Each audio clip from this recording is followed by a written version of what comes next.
ദൈവം ഈ വചനങ്ങളൊക്കെയും അരുളി ചെയ്തു: അടിമ വീടായ മിസ്രയീം ദേശത്തു നിന്നു നിന്നെ കൊണ്ടുവന്ന യഹോവയായ ഞാൻ നിന്റെ ദൈവമാകുന്നു.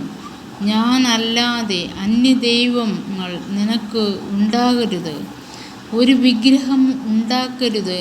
മീതെ സ്വർഗത്തിൽ എങ്കിലും താഴെ ഭൂമിയിൽ എങ്കിലും ഭൂമിക്ക് കീഴെ വെള്ളത്തിൽ എങ്കിലും ഉള്ള യാതൊന്നിൻ്റെ പ്രതിമയും അരുത്. അവയെ നമസ്കരിക്കുകയോ സേവിക്കുകയോ ചെയ്യരുത്. നിന്റെ ദൈവമായ യഹോവയായ ഞാൻ തീക്ഷ്ണതയുള്ള ദൈവമാകുന്നു. എന്നെ പകയ്ക്കുന്നവരിൽ പിതാക്കന്മാരുടെ അകൃത്യം മൂന്നാമത്തെയും നാലാമത്തെയും തലമുറ വരെ മക്കളുടെ മേൽ സന്ദർശിക്കുകയും എന്നെ സ്നേഹിച്ച് എൻ്റെ കൽപ്പനകളെ പ്രമാണിക്കുന്നവർക്ക് 1000 തലമുറ വരെ ദയ കാണിക്കുകയും ചെയ്യുന്നു.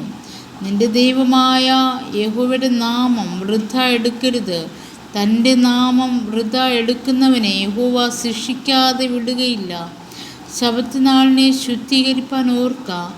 6 ദിവസം അധ്വാനിച്ച് നിന്റെ വേലയൊക്കെയും ചെയ്യുക. 7-ാം ദിവസം നിന്റെ ദൈവമായ യഹോവയുടെ ശബ്ബത്താകുന്നു. അന്നു നീയും നിന്റെ പുത്രനും പുത്രിയും നിന്റെ വേലക്കാരനും വേലക്കാരത്തിയും നിന്റെ കന്നുകാലികളും നിന്റെ പടിവാതിൽക്കത്തുള്ള പരദേശിയും ഒരു വേലയും ചെയ്യരുത്. 6 ദിവസം കൊണ്ട് യഹോവ ആകാശവും ഭൂമിയും സമുദ്രവും അവയിലുള്ളതൊക്കെയും ഉണ്ടാക്കി. 7-ാം ദിവസം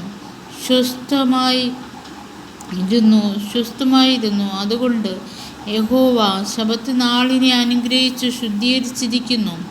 നിന്റെ ദൈവമായ യഹോവ നിനക്ക് തരുന്ന ദേശത്ത് നിനക്ക് ദീർഘായുസ്സുണ്ടാകേണ്ടതിനു നിന്റെ അപ്പനെയും അമ്മയെയും ബഹുമാനിക്ക. കൊല ചെയ്യരുത്. വ്യഭിചാരം ചെയ്യരുത്. മോഷ്ടിക്കരുത്. കൂട്ടുകാരന് നേരെ കള്ളസാക്ഷ്യം പറയരുത്. കൂട്ടുകാരൻ്റെ ഭവനത്തെ മോഹിക്കരുത്. കൂട്ടുകാരൻ്റെ ഭാര്യയെയും അവൻ്റെ ദാസനെയും ദാസിയെയും അവൻ്റെ കാളയെയും കഴുതയെയും കൂട്ടുകാരനുള്ള യാതൊന്നിനെയും മോഹിക്കരുത്.